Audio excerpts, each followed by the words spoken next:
Ребята, всем привет! Сегодня у нас на обед рыба сухого посола.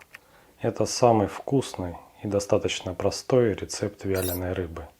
Итак, погнали!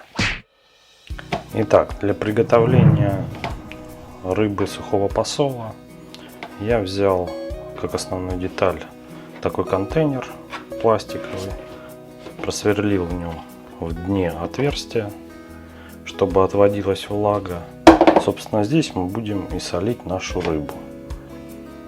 Вот. Также я взял такое ведро, на которое я впоследствии поставлю контейнер, чтобы влага стекала в это ведро. Вот. В качестве контейнера может служить хоть ведро, хоть деревянный ящик. Не столь важно, лишь бы у вас помещалась ваша соленая рыба в этот объем. Ну так, продолжим.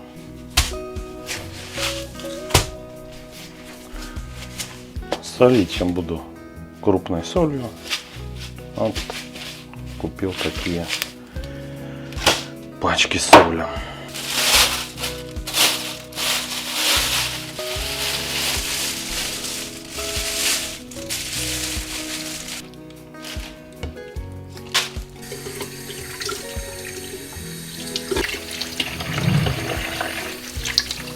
Вот наша рыба, которую мы будем солить. Это разнорыбица. Здесь и щука, карась, голавль, окунь. Крупные тушки мы обязательно потрошим. Мелкие по желанию. Можно потрошить, можно оставить так.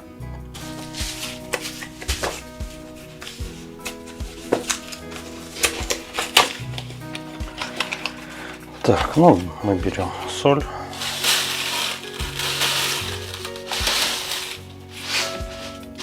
Дно хорошенько засыпаем.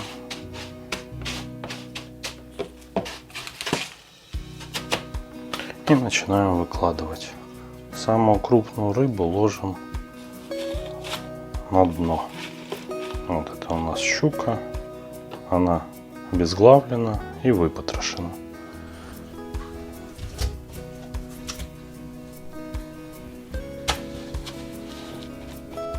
Голавлик хороший. И засыпаем хорошенько солью.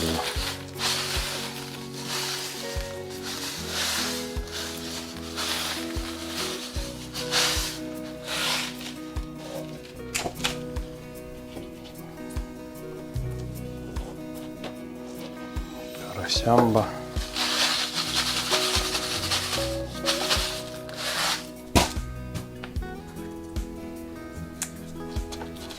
Окуня. Тут у нас будет ряд окуней.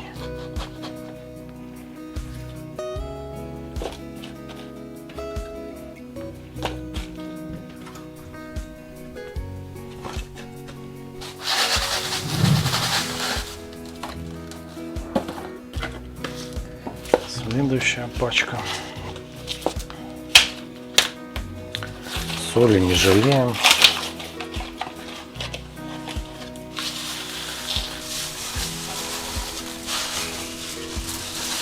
Ну, вот у меня ушло на этот объем рыбы 2 пачки соли.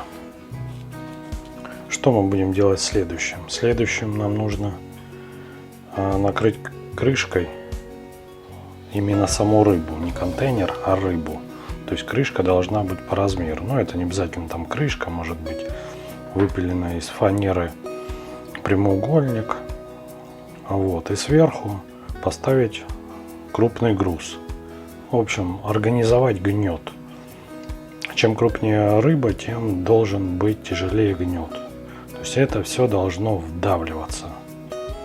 Соответственно, как бы соль будет впитываться рыбой. Рыба будет выделять сок. Сок будет стекать через отверстие в дне. Вот, и рыба будет просаливаться. Не переживайте, что много соли. Рыба возьмет, поскольку это сухой посол, рыба возьмет столько, сколько ей нужно. Она не будет пересоленная. Она получится очень вкусной. И контейнер наш нужно поместить в прохладное место. Ну, это подвал, гараж, что угодно. Если это холодное время года, то можно и на балкон.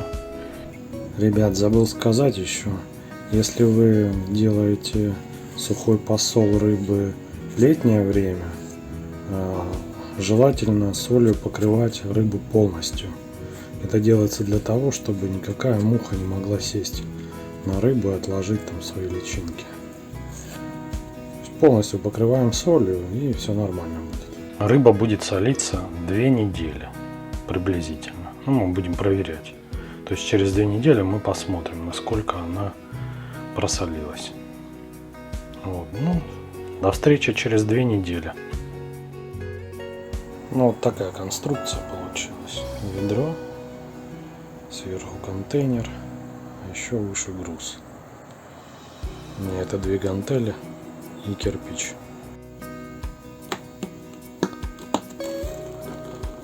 Вот в таком виде получается рыбка. Она уже готова. Можно, конечно, ее еще подсушить, а можно и в таком виде употреблять. Это кому как больше нравится. Либо более сушеный вариант, либо более сырой. Ну вот она взяла соли столько, сколько нужно.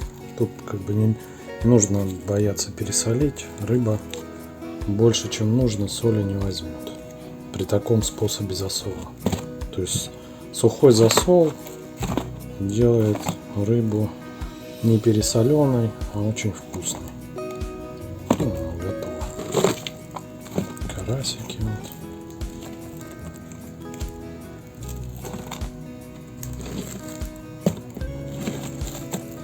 Вот, но я, скорее всего, немножко ее еще подсушу, и можно употреблять будет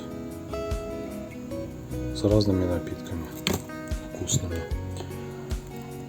Значит, обычно таранка хранится 1-2 недели, а потом начинает стареть. Я все, что лишнее, что я сразу не могу съесть, я складываю в морозилку, а потом достаешь из морозилки, она за день оттаивает и, в общем-то, такая же вкусная остается. Так что вот так, ребят. Жалко, камера не передает запах. Не представляете, какой запах у этой рыбы. Просто обалденный. Так, докопался на более крупной рыбы. Ну вот, смотрите. Карась какой. Ну, уже сухой. Вот и щука. Щука, посмотрите, какая. О, отлично.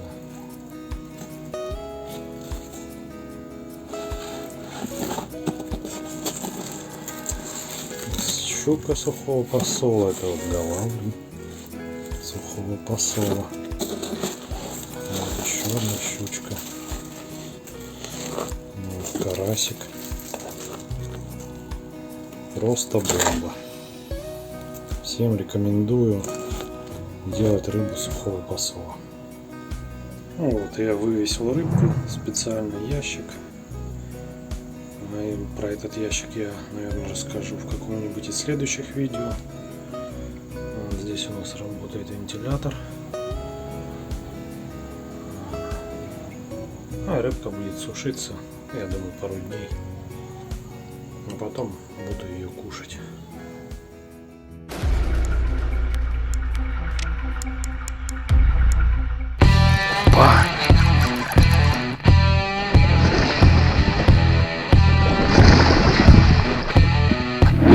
На паузе легкий ударчик.